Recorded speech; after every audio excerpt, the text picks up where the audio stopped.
Listo. Gracias, muy buenas tardes tengan todas y todos ustedes. Es un verdadero gusto estar esta tarde con ustedes. Vamos a platicar hoy un tema bien interesante y sobre todo que pues es de mucha actualidad, que tiene que ver con el tema de las redes sociales como el nuevo mecanismo de comunicación política de los actores políticos y sobre todo la valoración probatoria. Le agradezco profundamente a Tecnologías Educativas, a todo el equipo de la Escuela Judicial Electoral que hace posible que tengamos esta charla, este contacto, y sobre todo a la doctora Gabriela Rubalcaba, su directora. También me da mucho gusto saludar a quienes ya gentilmente van encendiendo sus cámaras. A José Ángel, muy buenas tardes. José Ángel, un gusto saludarte nuevamente. Francisco, Cristian, Alexis, vemos, no sé si estás escalando, estás haciendo ejercicio, ten cuidado, todos no te vas a lastimar. David, Eduardo Hernández, Marco Antonio y bueno, todos los demás que se van incorporando justamente a esta charla. Una disculpa, doctor, es que estoy abriendo un negocio que tengo donde tengo que entrar en la computadora, perdóneme. No te preocupes, amigo, nada más con cuidado, traes electrocutado, te vas a caer. No, perdóneme. No te preocupes, gracias. Bueno, pues vamos a platicar de esta tarde sobre las redes sociales. Y tengo preparada una presentación muy sencilla para darle más o menos un poco de orientación y de compostura a los temas que vamos a ir platicando.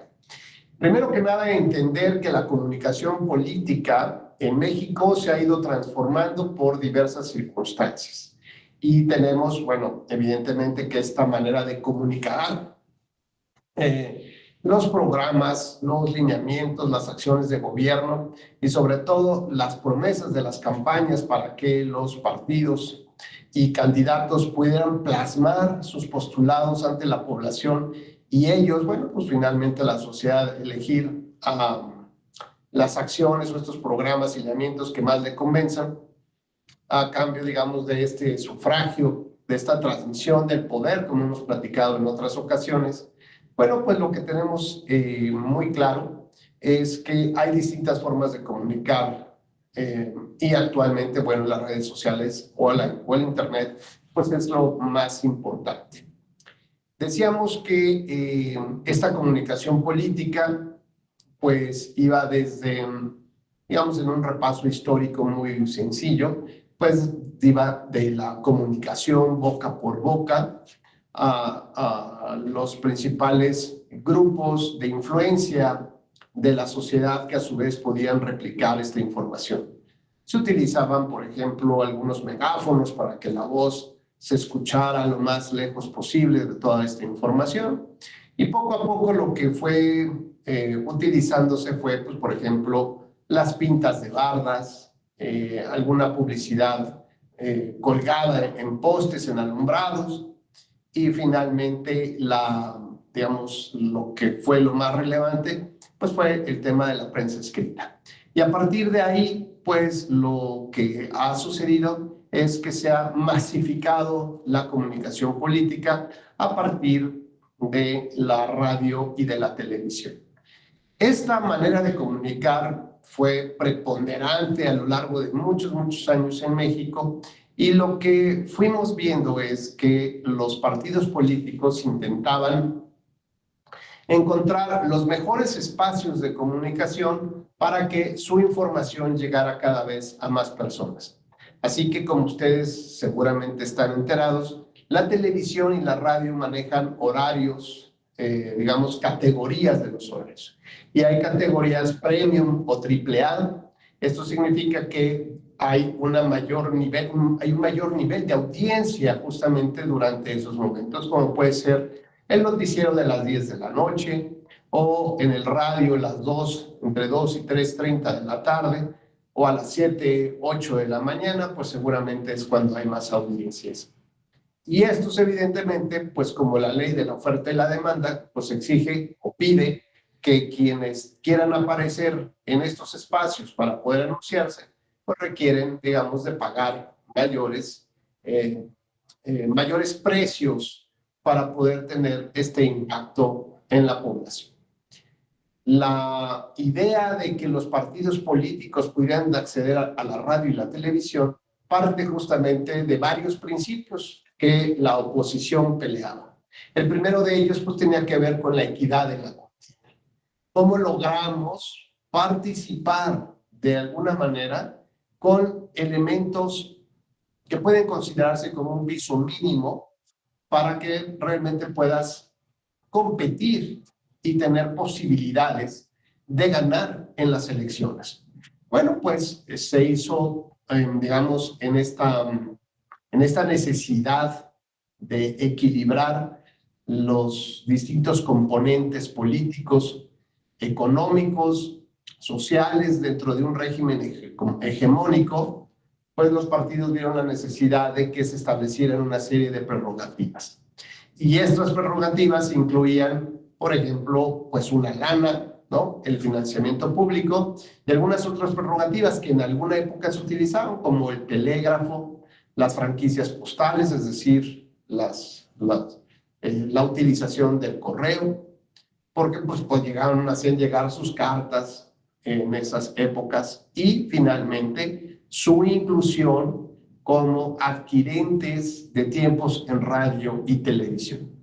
Con lo cual, pues esto ya les permitía una permanencia constante, una permanencia en los medios y por lo tanto de difundir sus plataformas electorales.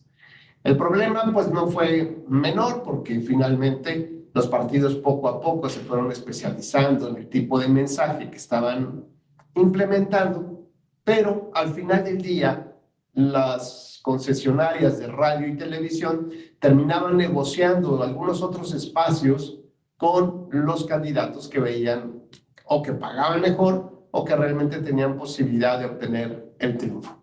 ¿Y esto qué implicaba? Bueno, implicaba que, por ejemplo, en alguna ocasión se entrevistó o se cubrió por parte de la televisión, me acuerdo muy bien de ese caso, estábamos en elecciones presidenciales.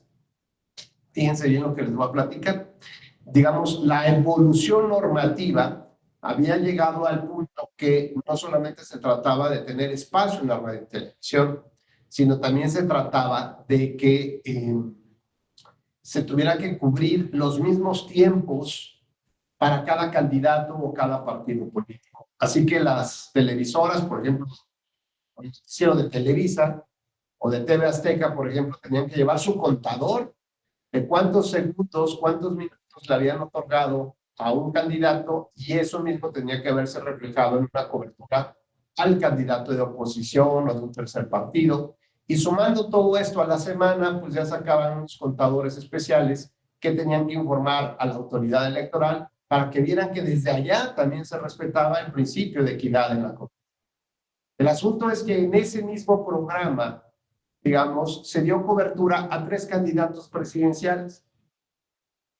Uno de ellos asistió a una conferencia en la UNAM.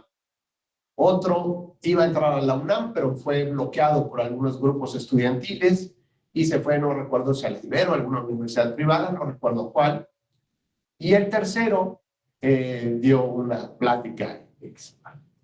Lo importante de esto es cómo se comunicaba, no solamente el tiempo, no solamente el elemento objetivo y aritmético, sino cómo se comunicaba la información. En el primer caso, el candidato de oposición era, me acuerdo muy bien, era el ingeniero Cuauhtémoc Cárdenas. Entonces se hizo un paneo, digamos, y se veía bastante gente que había asistido, muchos alumnos que habían asistido a ese auditorio. Por supuesto no se veía totalmente lleno, ¿no? Sino que las tomas fue, yo creo que a lo mejor del inicio.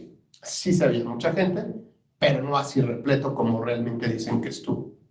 Y además, las tomas que se le tomaron al candidato en ese momento fueron unas tomas que no le venían como muy bien, ¿no? Se le veía un poco la piel del cuello pues colgada, la nariz un poco aguileña hacia abajo, la mano temblorosa, es decir, la percepción que estaba vendiendo la televisora pues era de un candidato tembloroso, de un candidato sí que podía llenar auditorios, pero que pues no se necesariamente iba a ser el mejor candidato, el candidato fuerte. El candidato, me acuerdo que del PAN, eh, también le tomaron una parte cuando fue rechazado un par de protestas de los alumnos porque no querían que entrara a la UNAM y después se fue a una universidad privada. Y fíjate, Lalo, ahí como la imagen del candidato fue un candidato férreo, fuerte, ¿no? El puño cerrado, hablando en la arenga política y la gente ahí vitoreándolo. ¿Será?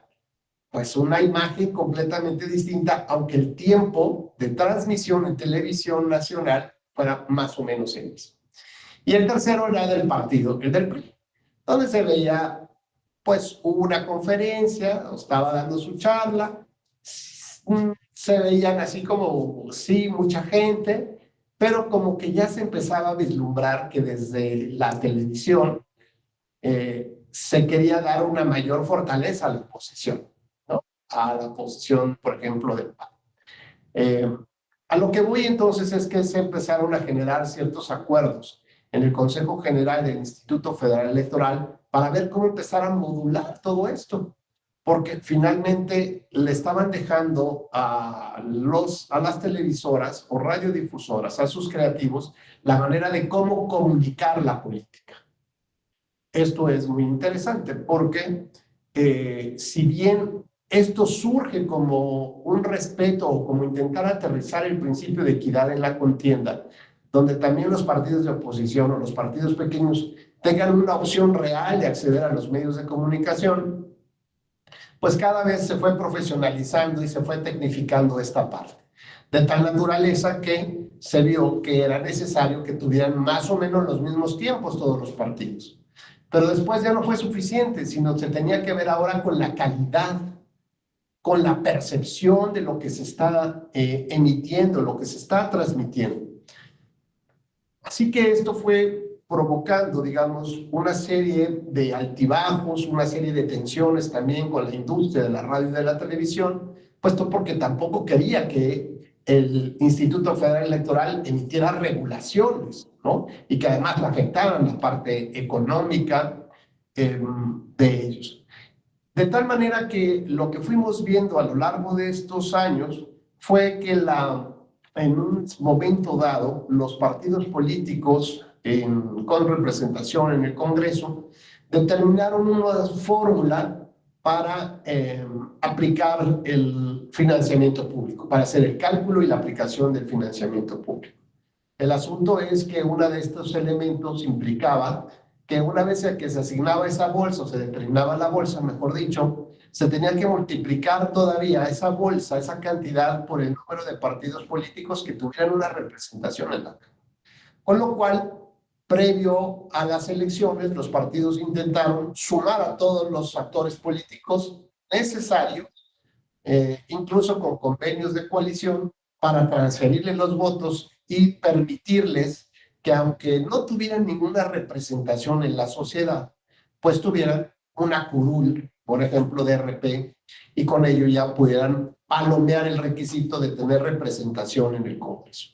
Con lo cual, la bolsa tenía que multiplicarse, si aunque fuera ya una bolsa suficiente para todos, la bolsa tenía que multiplicarse por 10 partidos o por 11 partidos, con lo cual el monto se incrementaba de tal naturaleza que lo que se le asignaba al partido como gastos de campaña era infinitamente superior a lo que podía haberse gastado en una campaña, por ejemplo, de presidente o de diputados, ¿no? Sus topes de gastos de campaña estaban determinados en un nivel, mientras que el gasto que se les daba la oportunidad de gastar era muchísimo mayor, con lo cual, bueno, era una aberración no solamente jurídica, sino era provocar a la sociedad de que el monto del financiamiento público que se le estaba destinando a los partidos políticos no solamente era alto, sino que habían jugado con la ley para poderse dar más dinero.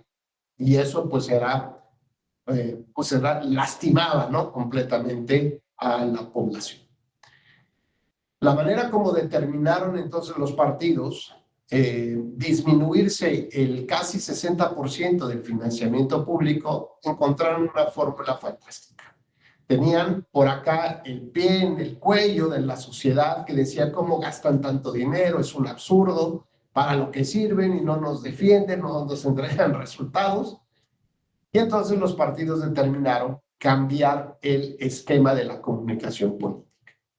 Esto es, si el 70% del financiamiento público se destinaba a la radio y televisión a promocionarse en estas dos vías, casi el 70% de sus recursos, pues entonces lo que dijeron es, quitémonos el 60% de los recursos, salgamos a prensa, digámosle a la población que en un mea culpa, ¿no? Ahora que estamos en Semana Santa, en un mea culpa, pues nos entendemos, somos empáticos con esta demanda ciudadana y los partidos, a ver cómo le hacemos, tenemos que salir, pero nos vamos a rebajar el 60% del financiamiento público. Pero en realidad lo que no decían es que ahora, en lugar de destinar ese recurso a la radio y televisión, al pago de los promocionales, estos iban a ser gratuitos a través de los tiempos oficiales que otorga el Estado y que el INE sería el único administrador. Es decir, algo que yo tengo que gastar, ahora no lo tengo que gastar, es gratuito, pues no requiero ese dinero. ¿Por qué? Pues porque ahora lo voy a tener. ¿Sí me explico? Entonces fue muy fácil salirse con este tema y públicamente señalar que se disminuían en un 60% el financiamiento, pero cambiaron los esquemas del sistema de la comunicación política. Ahora no se podían pagar ya por estos promocionales, ni no se podían contratar o adquirir por cualquier mecanismo o que un tercero se los regalara. ¿No? Si yo pago por acá, pero se los das a mi partido o a mi candidato, ni siquiera eso. Se estableció que por ningún medio, bajo ninguna modalidad, se podían adquirir tiempos en radio y televisión que no fueran los que exclusivamente diera el gobierno, ¿no? Los tiempos oficiales administrados por él. De esta manera, entonces, la reglamentación empezó a sufrir otra serie de modificaciones en el sentido de que los partidos tenían que presentarle al INE sus cápsulas promocionales. El INE tenía que ver que cumplieran con ciertos requisitos formales, no del fondo, no de contenido, no de una censura previa, simplemente que técnicamente cumplieran con ciertos requerimientos para que se pudieran enviar a la radio y a la televisión.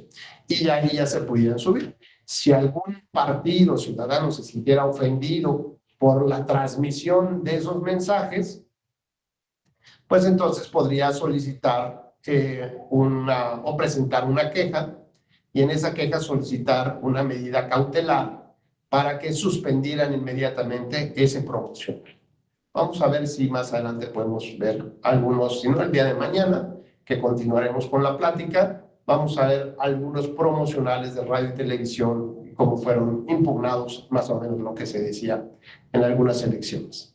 Bueno, pues digamos, este desarrollo así muy rápido sobre cómo ha ido variando el modelo de comunicación política, hoy nos convoca tanto cuanto a la reflexión de lo que son las redes sociales, ¿no?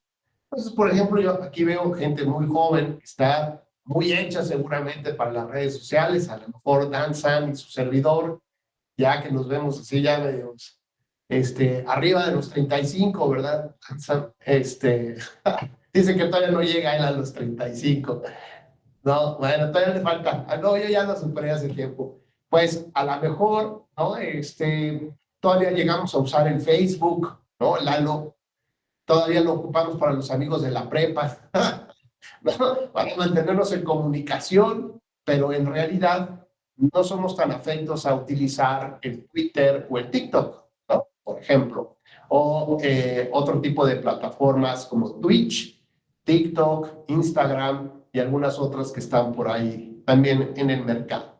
Entonces, les pediría de favor, sobre todo a los más jóvenes, que nos platiquen sus experiencias en las redes sociales, en qué plataformas están, cuáles son sus conclusiones, si de repente han tenido algunos hates, algunos odios, algunas cosas así. Cristian, ¿tú manejas redes sociales? Pues la verdad no, maestro, luego nada más, suben cada cosa a las redes sociales que de veras uno dice, ¿cómo puede ser posible que las estén usando? En vez de que suban a lo mejor cosas eh, para su propio intelecto, algo que les nutra, no ponen cada meme y cada imagen que, no, bueno, ¿para qué le cuento? Y luego pues en el Facebook que tenía anteriormente, porque sí tenía varias amigas allegadas y todas subían fotos en ropas interiores, cosas que no puedo así ¿no?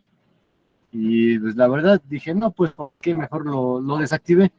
Y ahora pues actualmente nada más uso el WhatsApp, no tengo ni Instagram, ni TikTok, ni nada de esas cosas, porque realmente no lo ocupo y la verdad no tengo tiempo. Ando para allá y para Muy acá y bien. pues la verdad. Gracias, Cristian, muy gentil. Eunices, Argentina, ¿está por ahí? Sí, maestro. Yo actualmente creo que la red social que más uso es Twitter y TikTok. Y yo creo que TikTok es muy bueno cuando buscando tus intereses. Actualmente como que me intereso en idiomas y me aparecen muchos videos sobre eso. También estoy como que interesada pues de invertir y me aparecen también muchos videos de educación financiera. Entonces yo creo que depende el uso que le quieras dar a las redes sociales, pueden ser un arma que te ayude a impulsarte o también un buen distractor. Entonces también eso es lo Oye, que... Ulises, oye, ¿y has escuchado algún comentario de alguna amiga, compañera o familiar que ha sido como, o que te has enterado que ha sido un tormento el tema de las redes sociales? Sí, sí, principalmente creo que las mujeres a veces sufrimos de pues algunas robo de identidad y se crean perfiles falsos y me ha tocado escuchar de algunas amigas que justamente les crean perfiles falsos y eso podría ser como un riesgo, un peligro pues para las personas en general. Claro. Bueno, y no solamente eso, sino también hemos escuchado algunas otras historias de terror, como pues esto que suben algunas fotografías, ¿no? Y estas fotografías se empiezan a viralizar, porque a lo mejor el novio se peleó y no sé, cosas de ese tipo que ya son como más complejas también, ¿no? O de gente que está viendo pues tu perfil, ¿no? ¿Dónde viajas? ¿Cómo te vistes? ¿Con quién te reúnes? ¿No? Y a lo mejor pues empiezas a tener una especie de vínculo o quieres tener una especie de vínculo con personas que ni conoces, ¿no? Yo luego, por ejemplo, yo lo que más utilizo es el Twitter y digamos como un sustituto del periódico, de la radio y de las noticias de la noche, ¿no? Así la verdad es que desayuno ya con el Twitter, ya no con un periódico como antes lo hacía. Pero, y el Facebook solamente para estar en contacto con mis compas de la prepa, ¿no? De aquellas épocas maravillosas.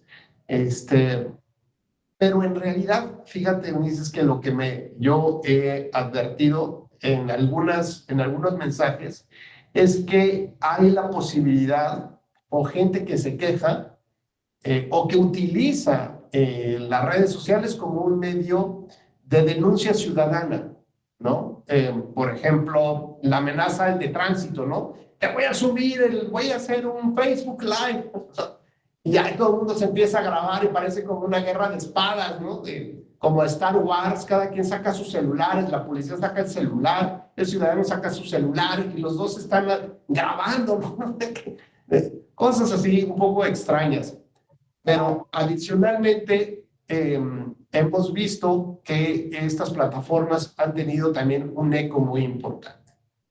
Por ejemplo, la frase de "el violador eres tú", el violador es el Estado, ¿no? Que normalmente en los movimientos feministas se canta, es hasta como alguna canción, estas frases, estas tienen, digamos, este efecto de eco, un efecto de mariposa, ¿no? A lo que voy es que yo las he escuchado y aunque yo no sienta que la manifestación está fuera de mi casa, que digan Rubén, pero este grito a veces a mí sí me hace reflexionar, y se los digo con toda sinceridad, es si yo no he reproducido algunos patrones machistas en mi casa, en la oficina, con mis colaboradores, colaboradoras, y luego a veces me pongo a reflexionar si yo no estaré o no habré estado haciendo cosas que sin pensar contribuían a algún tema de esta naturaleza. A lo que quiero llegar es que también las redes sociales son una gran plataforma de denuncia para hacer llegar nuestra voz, nuestros intereses, como dice Ulises, no solamente en recibir la información, sino nosotros también participar en informar, ¿no? Porque además no solamente ahora somos digamos, testigos o sujetos pasivos de la información, que esperábamos a que en la radio se informara, ¿no? Cuando el hombre llegó a la luna, o aquella serie de béisbol, o qué pasó en la guerra de Vietnam, o qué sucedió, ¿no? Y ya poco a poco vamos evolucionando de tal manera que hoy en día no solamente tenemos que esperar largos periodos para que nos llegue la información. Ahora nosotros somos partícipes de informar. ¿Esto qué implica? Que yo también puedo tomar mi celular e informar, y quiero informar a la población. De hecho, me da mucha risa porque a veces en el Twitter me dice, oye Rubén, algo así como, antes de retuitear, ¿no quieres leer lo que no quieres descargar el documento y leerlo primero y ya lo voy a ver si lo retuiteas? No, el titular es suficiente y con eso se va a esta especie de universo. Entonces veamos que las redes sociales es algo muy complejo, como dice Ulises, tiene cosas muy positivas, que dice Cristian, tiene otras muy negativas, otras que a mí me benefician, como tener una comunidad con la que puedo charlar, la que podemos intercambiar opiniones, temas técnicos que me interesan, y es un perfil más bien profesional el que yo utilizo, porque pues todo está vinculado con los temas político-electorales y alguna noticia que me parece relevante comunicarla, ¿no? Por ejemplo, o difundir algo que mis alumnos que ya están incorporados a esa comunidad pues también quieren participar, o a lo mejor hasta preguntan, ¿no? Antes de mandar un correo, a lo mejor les es más fácil preguntarme por ahí en el tweet si les recomiendo un libro, si puedo hacer alguna cosa, o algo relacionado con su clase, o a veces suben fotografías de la clase, etc. Sin embargo, bueno, pues como la comunicación política hoy ya no solamente se da en la radio y televisión, sino de manera natural en las redes sociales, pues significa que políticos, candidatos, tuvieron que transformar su óptica y tuvieron que empezar a contratar a creativos de las redes sociales, ¿no? De tal naturaleza que en muchas ocasiones la información no solamente está en la radio y televisión, sino está ahí en el Internet.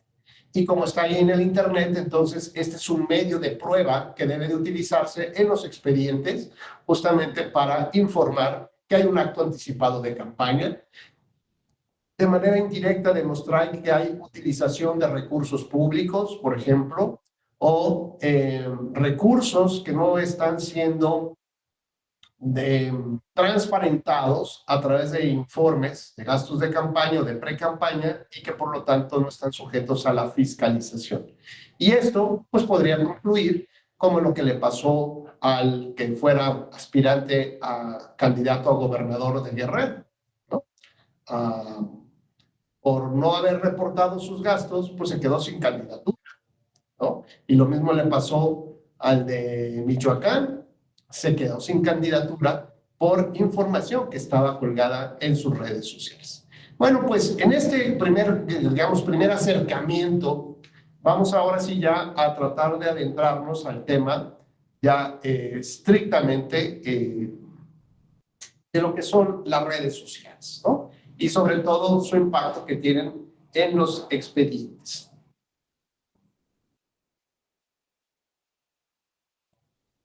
Pues básicamente todos tenemos muy claro cuál es el concepto de las redes sociales, no es una definición, son también plataformas. Ya platicamos la evolución del modelo de comunicación política electoral. Aquí algo bien interesante es el debate entre lo público y lo privado, un poco lo que nos decía Ulises y Cristian. Es decir, hay temas que yo quiero mantenerlo en mi privacidad. Pero desde el momento en que yo lo subo al internet, ¿no? Bueno, pues ¿qué significa? Pues significa que lo estoy haciendo ya del conocimiento público. Entonces, de lo privado pasa a lo público. Y a veces las candidaturas o los actos de los servidores públicos, que pueden ser actos exclusivamente privados, como en el caso de Donald Trump y diría el presidente de México, y un conflicto amoroso que tiene pendiente, pues terminó siendo público. ¿Por qué? Pues porque con recursos de la campaña, es decir, recursos que no podía utilizar, con eso trató de silenciar a lo mejor un tema amoroso o de relación sexual con una actriz de la industria pornográfica, según entiendo lo que dicen las redes sociales, ¿no? Y con eso trató de pagar su silencio. Entonces veamos cómo a veces lo público y lo privado se funde y confunden, ¿no? Entonces cuesta a veces un poco de trabajo poder tener esta disección muy clara de dónde queda uno y dónde entramos al campo del otro, donde realmente todos podríamos opinar. De ahí entonces tenemos que hablar de lo que es la prueba lícita e ilícita. La prueba lícita son todas aquellas pruebas que en términos de una ley procesal nos da la posibilidad de aportarla al expediente. Y la prueba ilícita pues es aquella que se obtiene bajo ciertos mecanismos no legales y el tribunal no está autorizado a tomarla en consideración. Esto es, por ejemplo, una conversación que yo tenga con Lalo Hernández por WhatsApp. Si Dan San o Daniel Muñoz quieren incorporarla al expediente porque Lalo y yo nos pusimos de acuerdo en hacer alguna cosa incorrecta y por alguna razón Daniel la tiene y Daniel la ofrece en el expediente, si no viene la autorización de Lalo o mía, es una prueba ilícita.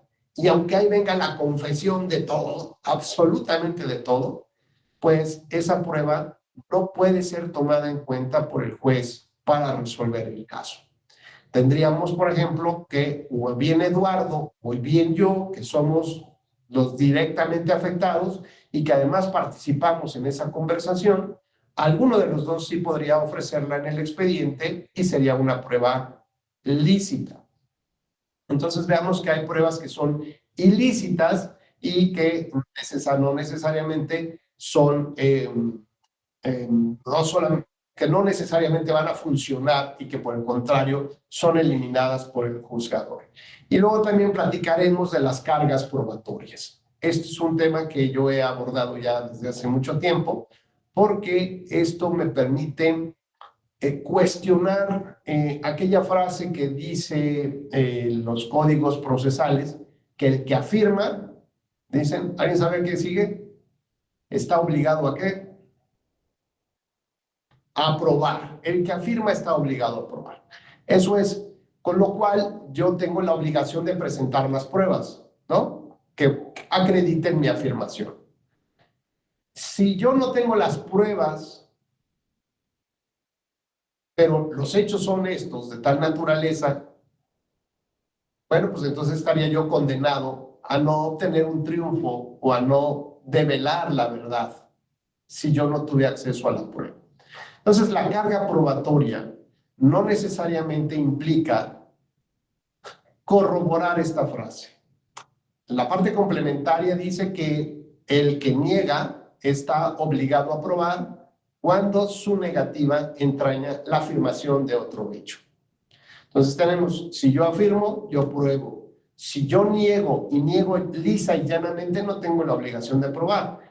Pero si yo digo que yo no maté a tal persona o que yo no estuve en los hechos en tal lugar porque estaba yo de viaje fuera de México, mi negativa envuelve otra afirmación que estaba yo fuera de México, por lo tanto tendría yo que acreditar justamente esos elementos, ya sea con el sello de mi pasaporte, con un boleto de avión, con algunas fotografías, con lo que fuera.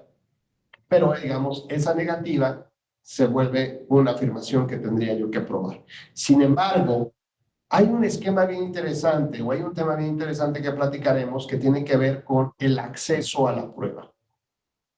Cuando tenemos, por ejemplo, un caso de una violación de una menor de edad, donde el violador normalmente comete este tipo de actos, donde no deja evidencia, donde no sirven las cámaras, bueno, pues no significa que los hechos no hayan ocurrido y no significa que el tribunal no quiera impartir justicia. El problema es para la víctima o los familiares de la víctima es cómo puedo comprobarlo. ¿Cómo puedo comprobar si esto sucedió adentro de un penal o sucedió en un poblado más o menos solitario, pero que hay un destacamento militar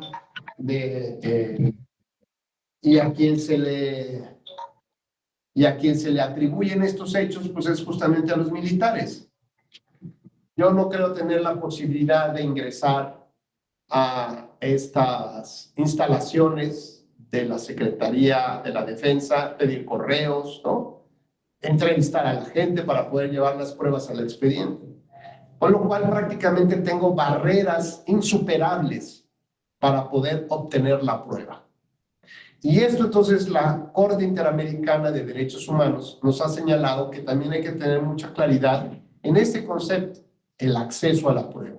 Si yo no tengo acceso fácil a la prueba, entonces sufre, digamos, un cambio esta afirmación de que, o esta premisa de que el que afirma está obligado a probar, le completaríamos si, solo si tuviera acceso fácil e inmediato a la prueba. Entonces veamos cómo el que afirma está obligado a probar si y solo si tuviera acceso al medio de prueba. Esto es, si yo quiero comprobar que hay una persona que me defraudó ahora que dice Ulises, en una SOFOM que yo invertí o que llevaba una prestación de servicio profesional, no, bueno, pues tengo que comprobar, yo debería tener ese contrato de prestación de servicios o de administración de fondos, por ejemplo. Y entonces yo tengo la prueba, pero si no la llevo, pues evidentemente yo pierdo en el juicio. Pero si yo no tengo acceso a la prueba, ¿cómo podría yo probar las cosas? Estaría yo condenado. Y además sería como un aplauso, un premio para todos los defraudadores, para los violadores, para todos aquellos que cometen ilícitos, con eso de no dejes prueba, ¿no? Es como dicen, vergüenza es que te cachen, ¿no? Que te cachen robando. Pero si no te cachan, sigue robando, ¿no? Esa es un poco ahí la premisa. Pues un poco aquí sucede también en la parte político-electoral. Si no tengo acceso fácil a la prueba, deberíamos entonces de empezar a cambiar un concepto, este concepto de que el que afirma está obligado a probar, por la carga dinámica de la prueba. Por si gustan anotarlo, se llama la carga dinámica de la prueba. Y esto implica que las cargas se van moviendo dependiendo del tipo de evidencia que debo de presentar si tengo acceso a la misma o no. Si tengo acceso, pues evidentemente, y no lo presento, pues es mi culpa y es atribuible a mí. Si yo debería de presentar la prueba que defiende, digamos, que soporta mis argumentos, pero yo no puedo tenerla porque está en la casa de Eunice, en un correo entre Eunice y Danzan, ¿yo cómo voy a acceder a esos correos? O bien, si está dentro del ejército, dentro del gobierno, ¿cómo voy a acceder yo si yo no soy tampoco hacker, ¿no? Para poder obtener esa información. Entonces, la carga dinámica de la prueba lo que va haciendo es que va trasladando la carga probatoria a quien sí tiene la prueba, de tal naturaleza que podría llegar al extremo, como en materia laboral, por ejemplo, de hacer un traslado completo de la carga probatoria a quien se denuncia, por ejemplo. que en el caso, por ejemplo, laboral, todos sabemos que el patrón es el que está obligado a aprobar, ¿no? Todo. Hay un traslado completo de esa carga probatoria. Bueno, pues eso es, digamos, el extremo de la carga dinámica de la prueba. Dependiendo de cada uno de los elementos y del análisis ponderado de cada una de las pruebas y el acceso que pudiera tener fácil o no, pues entonces de eso dependerá que en cada uno de los segmentos el tribunal determinará, aquí es tu culpa, aquí yo creo que lo debería de probar la otra persona, o podríamos exigir que lo presente, o al punto de que si no lo presenta la otra persona, pues entonces prácticamente se le estuviera condenando, como por ejemplo cuando se acusa la violencia política por razón de género. Prácticamente el traslado de la carga probatoria o prácticamente la carga dinámica de la prueba hace, en algunos casos, que se traslade completamente la carga probatoria a la persona a la que se está denunciando. Y esto, bueno, lo vamos a ver justamente en la plática del día de mañana. ¿Hasta acá algún comentario? ¿No? Avanzamos.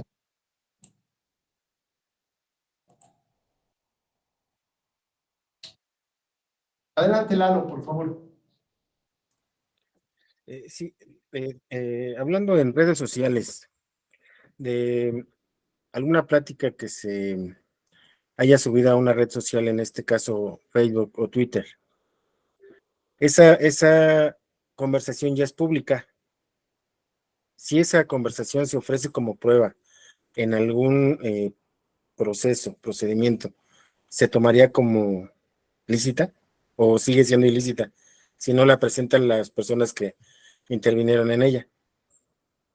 Fíjate, claro, que lo que comentas es muy interesante porque hay temas que puedes todavía manejar, digamos, con cierta especie de candados de seguridad, donde solamente puedes tener la información o dar información a las personas que tú aceptas, ¿no? Digamos que entren a tu red y solamente con esas personas puedes compartir.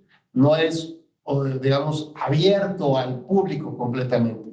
Lo importante de esto es que esta paradoja que existe entre el derecho a la privacidad y la difusión de datos. Porque por un lado, acuérdate que estas plataformas, como cualquier otra que maneja datos personales, está obligada a proteger nuestros datos, ¿no?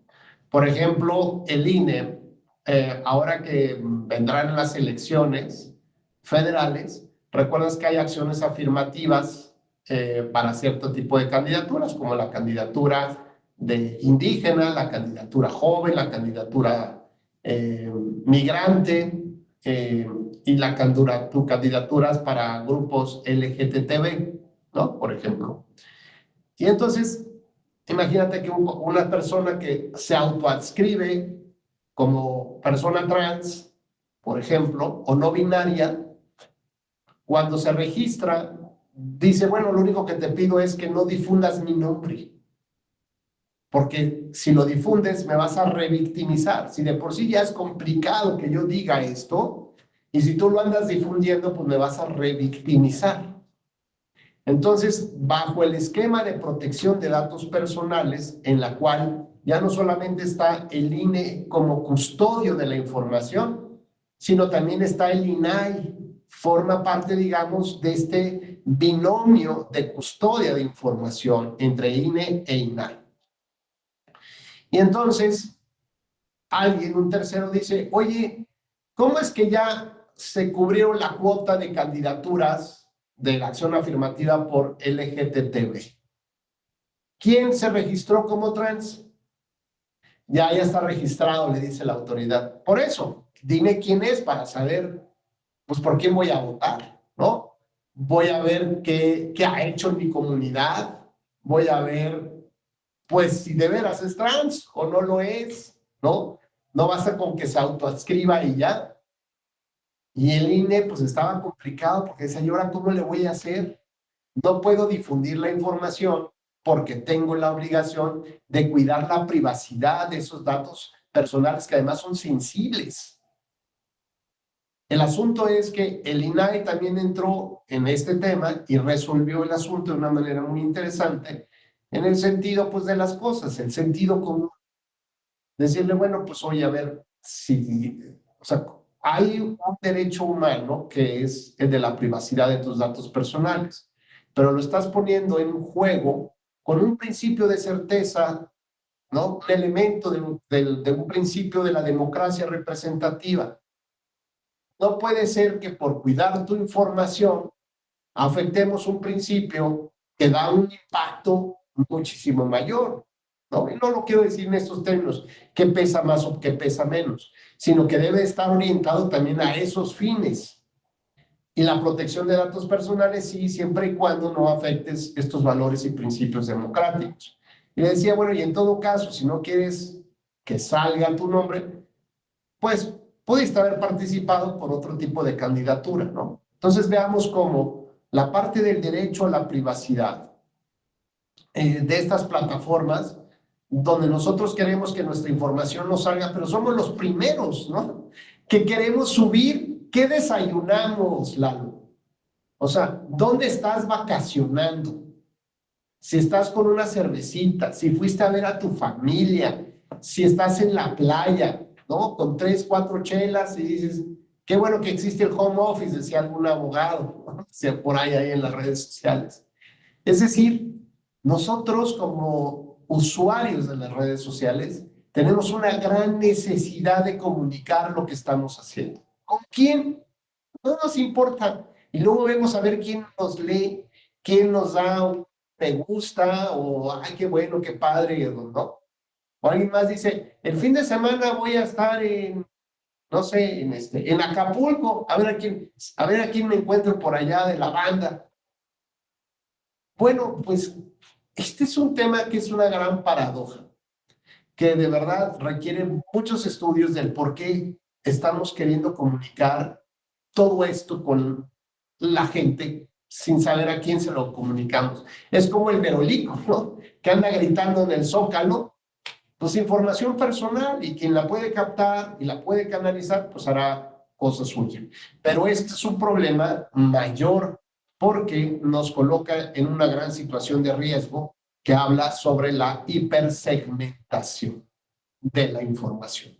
¿Esto qué significa? Bueno, pues que ciertos algoritmos funcionan de tal naturaleza para saber que a Lalo le gustan las camisas talla tal, ¿no? Que tienen a lo mejor en la cual se usan los gemelos, que sé, ¿no? O a lo mejor no le gustan las de botones, o a Dan les gustan los de cuello Mao, y entonces ya viene información y ustedes ahorita busquen un vuelo a Alemania, ¿no? En Google, y en todas sus redes sociales, plataformas, les va a salir publicidad de costo de un vuelo. Y dices, bueno, esto es brujo, es el destino, es el destino que dice que tengo que hacer el viaje. No, es el destino.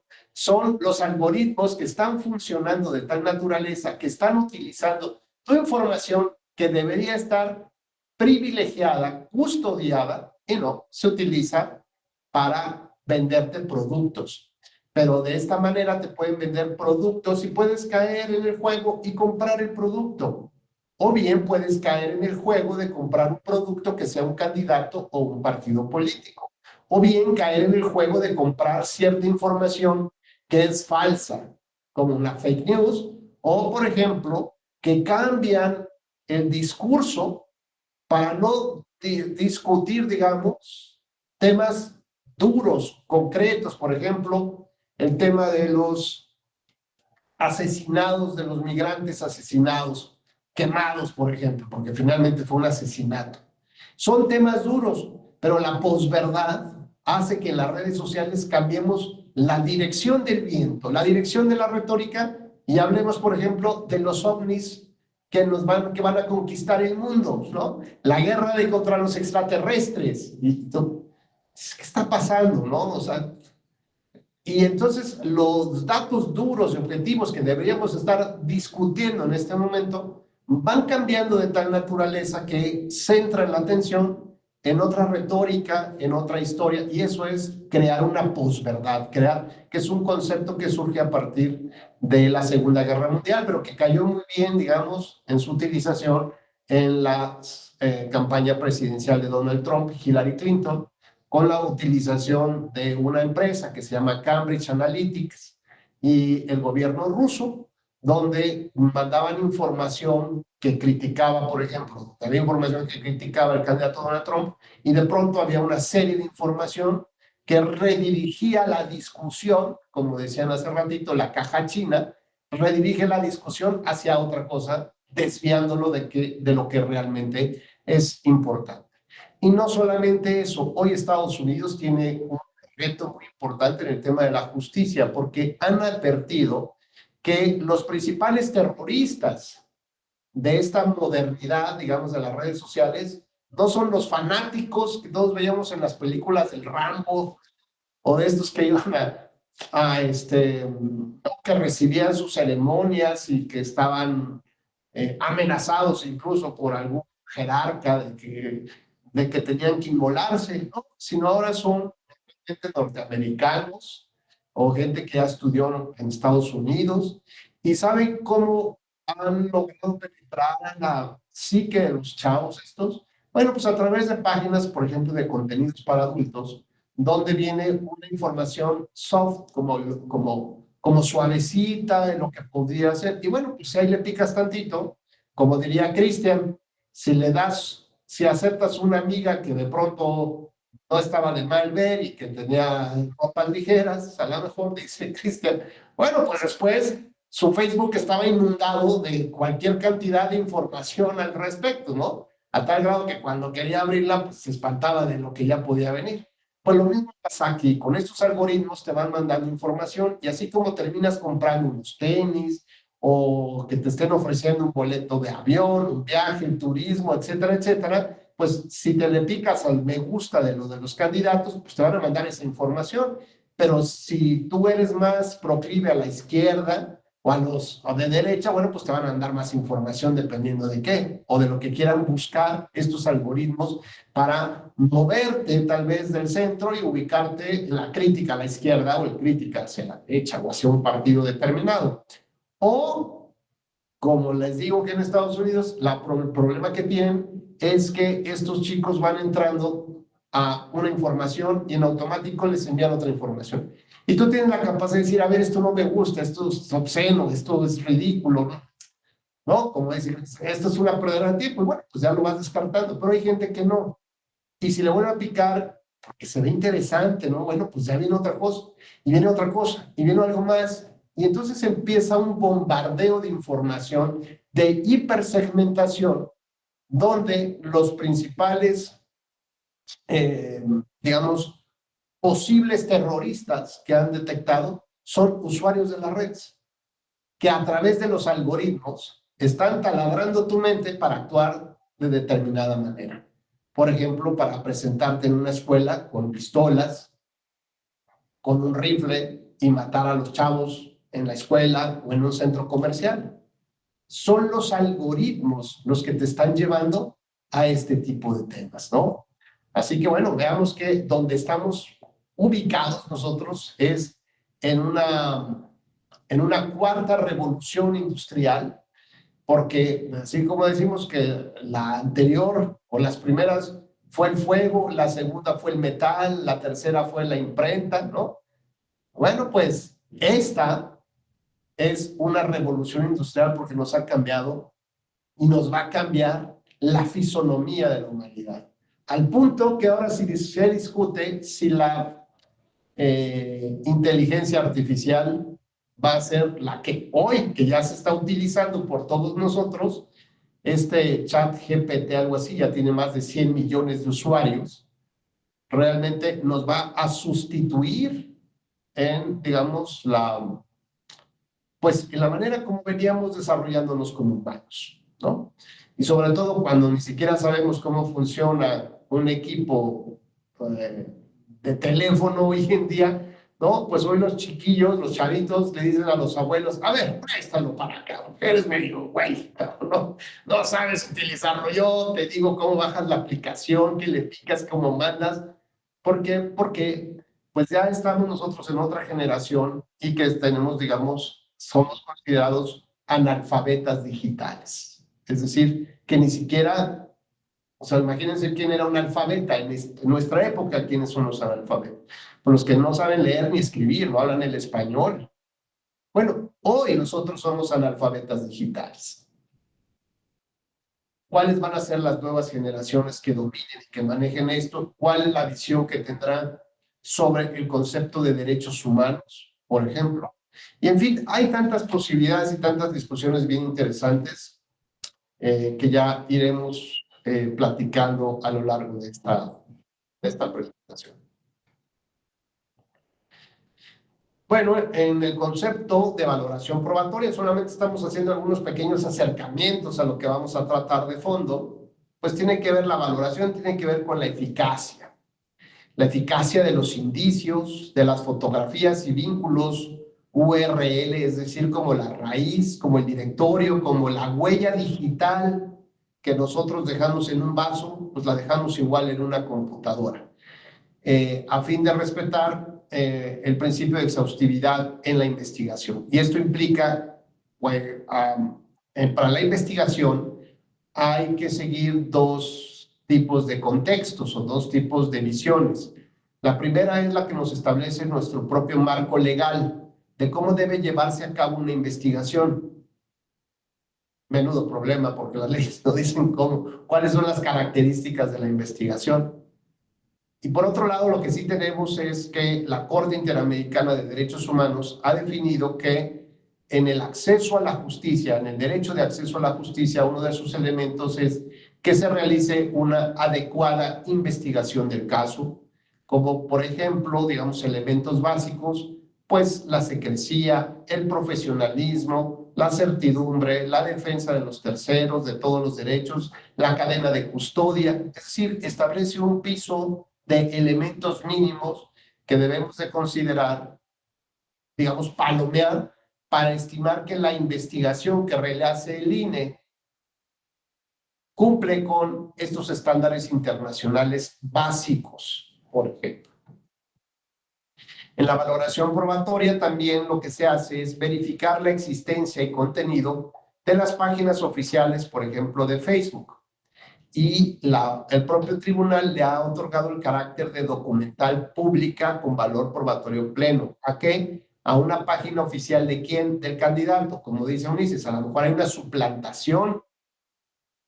¿Y cómo podemos saber, Eunice, qué es lo que nos da? Si sabes, por ejemplo, bueno, por lo menos yo, hasta donde sé que manejo el Twitter, ¿cómo saber si es legítima esa página? ¿Hay algún signo inequívoco que digas, esto está validado? Este sí es de Taylor Swift, por ejemplo. Pues en Twitter y Instagram, por ejemplo, o Facebook, hay una como palomita de verificación de las cuentas. Y supongo que hacen un proceso para validar su identidad en esa red social. Correcto. Entonces, fíjense, en el argumento de Eunice tendríamos que tomar una reglamentación de esta empresa para poder determinar el valor que tiene la palomita. Y entonces decir, no es una suplantación, es una página oficial. Y si yo determino que el uso y la costumbre, por ejemplo, aunado a este reglamento o estos lineamientos o este contrato de adhesión que tenemos, que normalmente suscribimos cuando decimos, si quieres entrar, en automático aceptas todo, compadre. Pues sí, ya, no importa, no leo nada, ya, adelante, ¿no?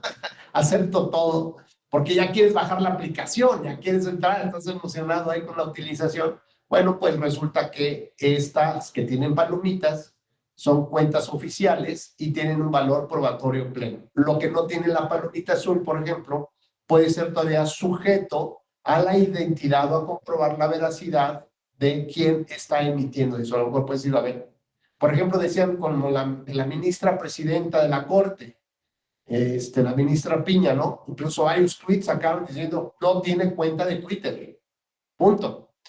la de la consejera presidenta del INE dice, no tiene cuenta de Twitter, ¿no? Toda la información se hará a través de los canales oficiales de la institución. Bueno, pues qué bueno que haya aclaraciones por lo pronto, de esas personas que podrían utilizarse, como dice UNICEF, podían utilizarse de manera indebida sus nombres, por ejemplo. Entonces, bueno, tenemos que la verificación de la existencia y contenido de las páginas oficiales de Facebook es una documental pública al haber sido emitida por una autoridad competente en ejercicio de sus funciones, lo que implica tener valor probatorio pleno respecto de su autenticidad y veracidad de los hechos que consigna. A ver, está claro que Facebook no es una autoridad, que las páginas, digamos, las documentales públicas son aquellas que son emitidas por una autoridad competente en el ejercicio de sus funciones. Sin embargo, aquí estamos haciendo una similitud de que este servidor público, por ejemplo, el presidente de la República, utiliza esa autoridad y utiliza un canal de comunicación como puede ser el Twitter o Facebook o el que ustedes quieran, ¿no? Entonces, pareciera que es como emitido por la autoridad. Pues sí, lo que está el contenido ahí. Entonces, lo que es una documental es el contenido a través de un instrumento, una herramienta que es de difusión pública, pero que no es ninguna autoridad, ¿no? Entonces, lo que nosotros debemos de considerar que el contenido es lo que hace la documental pública como tal cuando son emitidas por autoridades, ¿ok? Hasta aquí solamente, insisto, vamos tocando algunos elementos con los que nos vamos a encontrar en la próxima charla. Por ejemplo, en Facebook, la valoración probatoria, si yo encuentro de un candidato información en las páginas de Facebook, puedo requerirle a Facebook Irlanda la información. De aquí a que llega la notificación a Irlanda, porque ahí están las oficinas centrales, ¿saben cuándo me va a responder como autoridad? Nunca, ¿no? O si responde, pues ya se instaló ese candidato como funcionario público. Sin embargo, bueno, los requerimientos de Facebook a Irlanda informó a la responsable que la información que le fue solicitada respecto a los costos y la temporalidad de las ligas o de estas huellas digitales URL se encuentra disponible en la sección de transparencia de la propia plataforma. Es decir, que las propias plataformas deben de tener sus páginas, sus espacios de transparencia, porque pues son sensibles también justamente a estos temas, o ya las hicieron sensibles a estos temas, y antes que se responsabilicen por los contenidos, pues les conviene a ellos también transparentar cuál es el contrato, los costos y la difusión que tuvo. Significa que, por ejemplo, este tema de la palomita que estamos viendo aquí en medio, justo lo que decía Eunice, ¿no? Esta parte de aquí, la lupa y la palomita, significa que Facebook confirmó que la página o el perfil es la presencia auténtica de la figura pública que representa. ¿Quién lo determina? ¿Una autoridad? No. ¿Un notario público? No. Es una empresa. Vean entonces que empieza a tener otro tipo de implicaciones del derecho distintas a lo que nosotros concebíamos. ¿Quién era el único que podía determinar que nosotros éramos nosotros? Bueno, pues a través de un documento, pues era el fedatario público o con otra serie de documentos. Aquí es una empresa que nos dice que con una palomita, Eunice es Eunice y que Lalo es Lalo. ¿No? Qué interesantes son estos temas.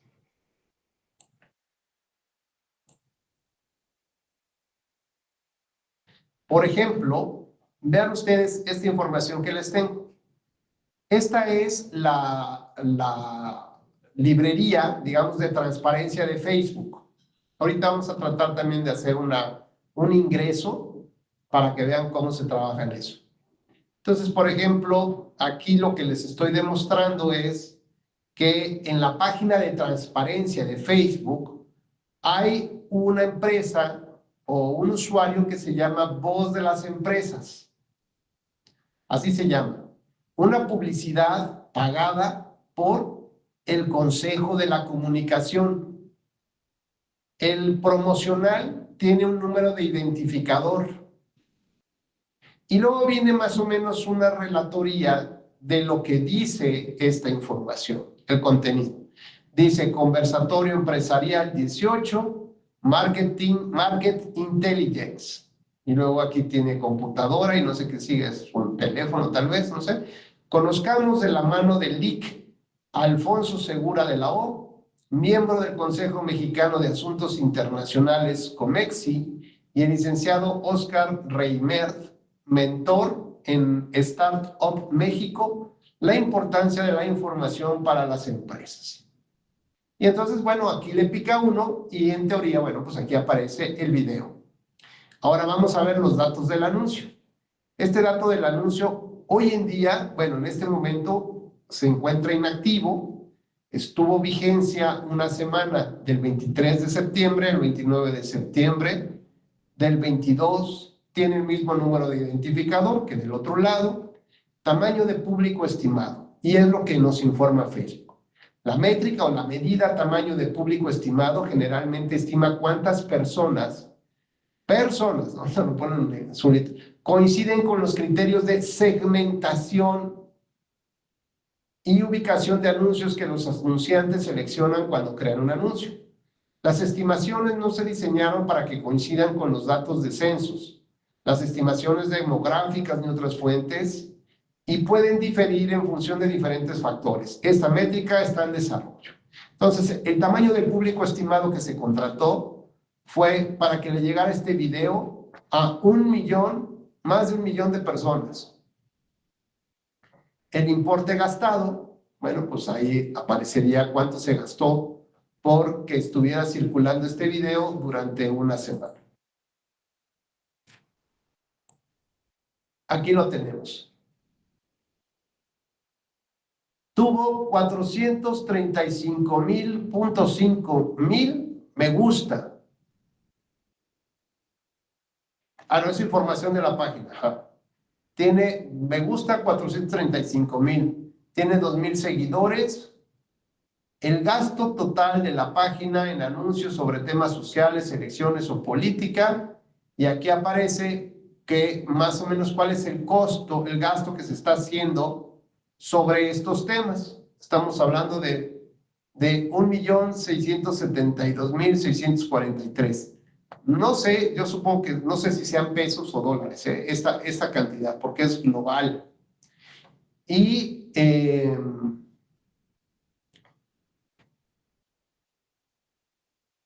no, perdón, esto es lo que gastó, perdón, esto es lo que gastó, ¿no? Porque dice de agosto a octubre, ajá.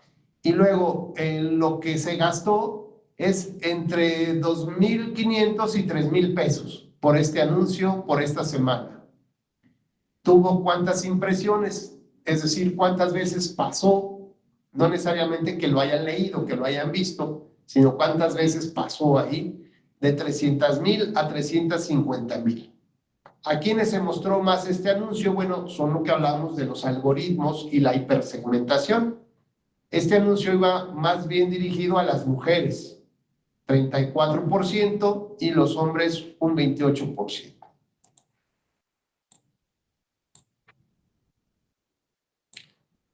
¿Dónde se mostró más este anuncio?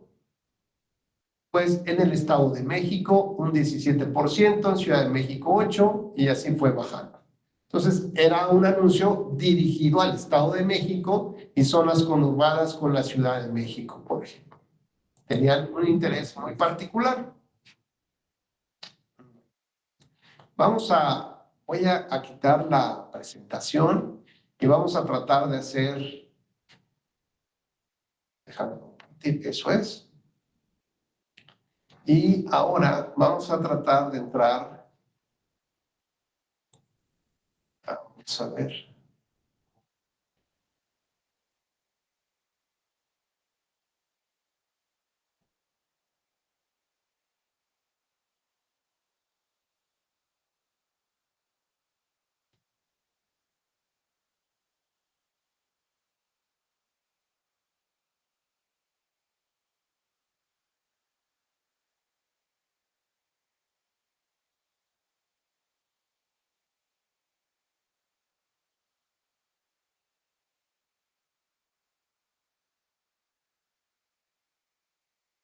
Ahí estoy.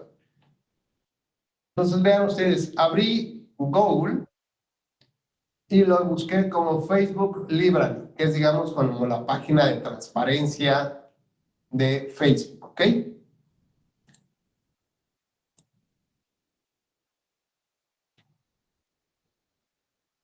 Ahí le doy el link y me aparece como biblioteca de anuncios.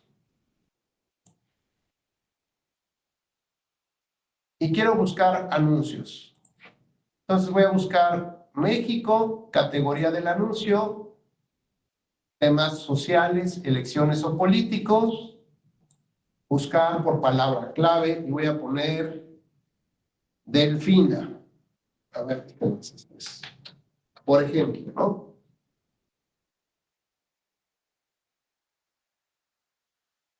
Delfina Gómez. ¿Qué es lo que me va a mostrar aquí Facebook?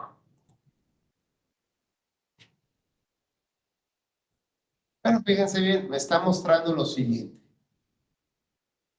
Me aparece la foto del perfil, que hay 430 resultados, algunos filtros. Me pone que este video, este anuncio, pensando en los millones que todos los días salen a trabajar y que requieren de un transporte público más eficiente y humano, proponemos la siguiente línea de trabajo: movilidad e infraestructura urbana. Y ahí tenemos las siguientes líneas de acción: elaborar un plan maestro de transporte público de alta capacidad que contemple a integrar modularmente un solo sistema de transporte público con todos los sistemas que existen: metro, trenes suburbanos, mexibús, mexiclable, trolebús elevado. B, crear nuevas rutas para incrementar la frecuencia y capacidad del servicio de transporte público. C, reordenar con visión metropolitana un transporte público eficiente y accesible. D, implementar la tarjeta única para todas las modalidades de transporte urbano que faciliten su uso.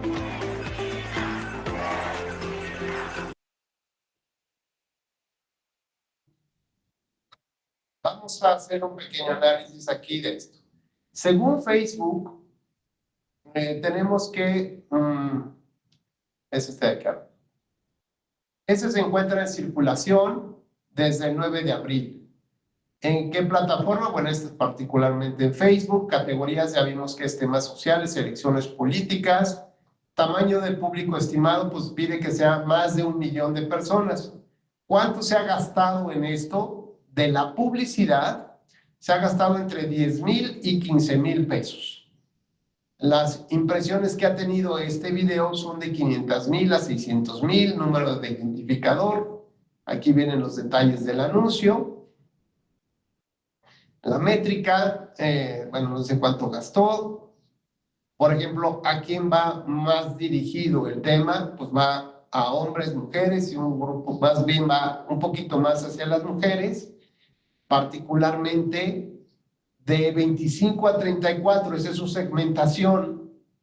Sus algoritmos piden que sea como que mayormente este grupo de 25 a 34 y de 35, de 25 hasta 44 o 54.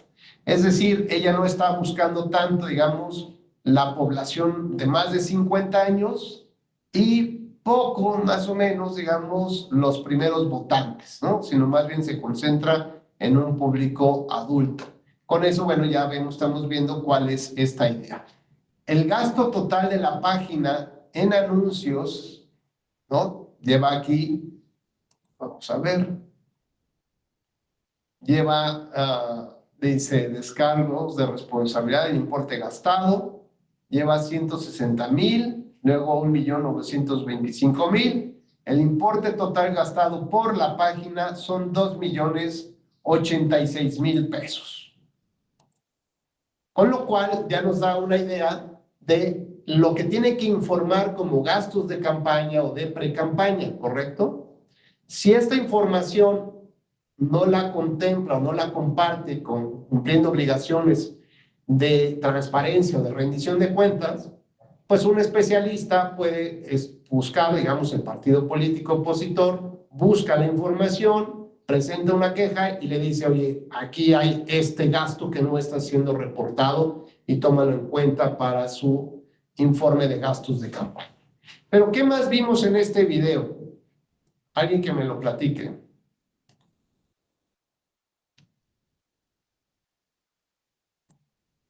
Danzan, ¿qué apreciaste de este video? En el formato, cuéntanos, así muy breve, ¿qué viste?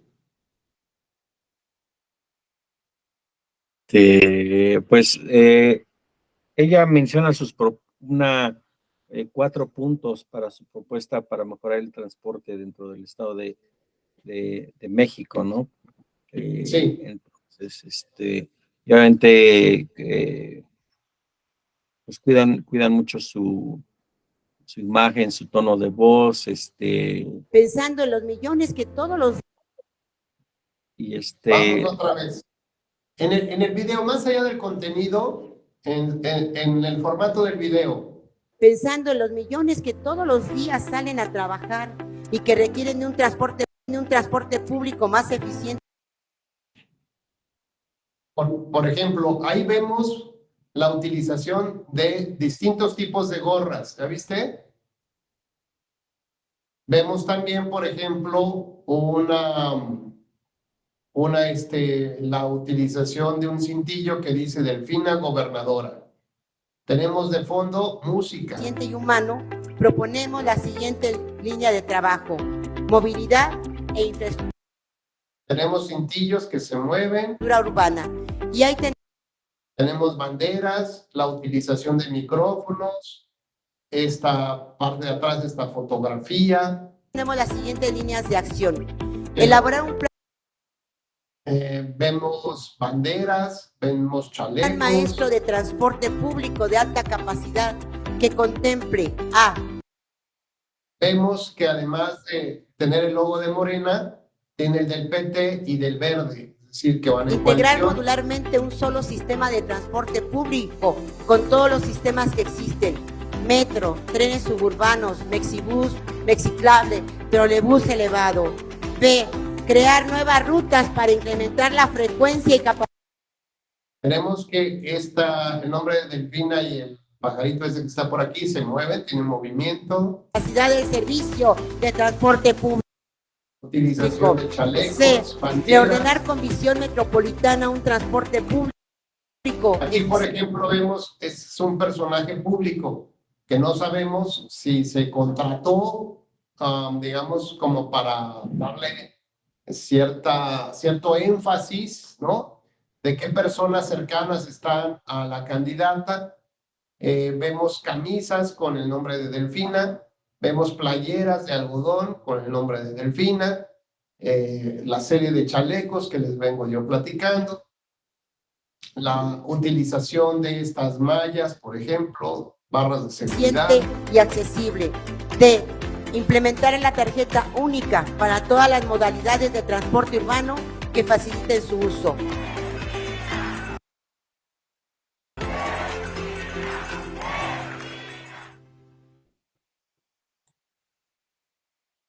Bueno, todo esto que vimos aquí se presenta, digamos, o forma parte de las quejas. Normalmente, donde se dice, si esto fuera un solo evento, bueno, no solamente se trata de cuánto es el costo de la publicidad, sino también de la elaboración del video. Y la elaboración del video es un video profesional, no es algo que se saque con un celular, por ejemplo. Y entonces tendríamos que ver cuál es el costo de un video promedio que dura de 1 minuto, que tiene musicalización, que tiene movimiento, que tiene distintas imágenes, tiene edición del video, lo que implicaría también, pues, que hubo un proceso de edición especializado, ¿no? Tal. Y si toda esta información no es rendida en tiempo y forma, pues el INE lo que podría hacer, si se acredita esto a través de la URL con la palomita que nos dice UNICE, bueno, pues podemos darle cierto valor probatorio importante a toda esta información, con lo cual el INE puede empezar a contabilizar cuánto ingresó a la campaña sin que haya sido reportado, por ejemplo. Y en un primer momento impondrá una multa del 100% del costo mayor de un video similar que algún otro haya reportado. Lo vamos a poner con este ejemplo. En alguna ocasión, en alguna elección, el Partido Verde Ecologista había obsequiado a la gente un kit educativo, bueno, un kit como para escuelita, y que incluía pues una loncherita con el platito, bueno, para ponerle el topper, para ponerle el sándwich, unos lápices, la goma, el sacapuntas, lo que ustedes se puedan imaginar, ¿no? El vaso para la bebida y además un reloj de plástico. Repartió aproximadamente 300,000 kits de estos. Y resulta que lo que se había demostrado en el informe de gastos de campaña era el contrato con la empresa que suministró estos bienes y que puso el precio unitario, pero no puso que incluían los relojes. Entonces, muy abusados, un equipo de abogados le comentan a sus candidatos de oposición y le dicen, oye, pues lo que podemos hacer es darle un pequeño susto al verde. ¿Y cómo lo vamos a hacer? Pues vamos a rifar 3 relojes, vamos a poner un precio de 20,000 pesos cada uno, o de 30,000 pesos cada uno. Y entonces en un evento, pues se les ocurre y rifa el partido de oposición, rifa los 3 relojes o regala los 3 relojes y lo reporta ante el INE de relojes de 30,000 pesos. Bueno, pues terminado la jornada electoral, el Partido Verde no había reportado el gasto que incluía también el reloj. Así que en la queja, una vez que se presenta la queja, el INE determina pues que hay una violación, que no se cumplió con este principio de transparencia y por lo tanto tuvo el Verde Ecologista la oportunidad de clarificar, de corregir, de enmendar, ¿no? Su propio informe y agregar el tema del reloj. El asunto es que en términos de la legislación o de la normatividad vigente en este momento, el INE le impone una multa del 100% del costo del reloj. Bueno, pues si el reloj costara 5 pesos o cada reloj costara 5 pesos, pues le pondría de multa 10 pesos de multa por cada reloj. Pero como no sabía bajo qué condiciones se había contratado el reloj, las características, su normatividad determina que se debe de cuantificar al precio mayor que se haya reportado un artículo similar en la elección.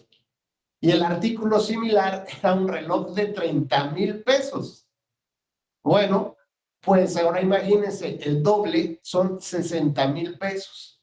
Por 300,000 relojes que incluía el kit, los kits, bueno, pues el Verde como Condorito se fue con las piernas para atrás, ¿no? Evidentemente, bueno, aquí ya le complica el asunto porque la multa se le impuso. Ahora lo que tendría que hacer era ganarla en un tribunal, ¿no? La famosa multa. Y eso no es un tema fácil, no es un tema sencillo. Pero con esto les quiero decir que esta información que aparece en las redes sociales, que digamos que vamos entre lo público y lo privado, ¿no? ¿Cómo queremos difundir nuestra información, que todo el mundo lo vea, pero hay cosas que todavía queremos que pues, se resguarden, que no nos afecten? Es una verdadera paradoja. Bueno, pues hasta aquí esta información. ¿Alguien tiene algún comentario, alguna duda sobre estos temas?